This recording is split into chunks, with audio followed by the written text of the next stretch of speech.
Жасы үлкен ата мен оның немересі үйдің алдында ырсылдап алпарысып жатқан екі итке қарап отырыпты.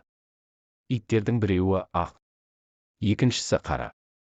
12 жасар немере өзін білгелі осы иттер үнемі атасының үйі алдында алпарысып жататын. Атасы көзін алмай қарайтын ірі иттер еді бұлар.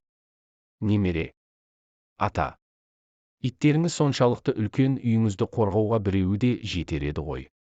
Неге екеуін ұстайсыз? Ал түстері ше, неге біреуі ақ, екіншісі қара болуын қаладыңыз? Деп сұрады атасынан. Жасы 70-ке жеткен ата немересіне күлімдеп қарады. Ол иттерім, деді. Мен үшін екі таңба, балам. Ненің таңбасы? Жақсылық пен жамандықтың. Тура осы иттер ұқсап.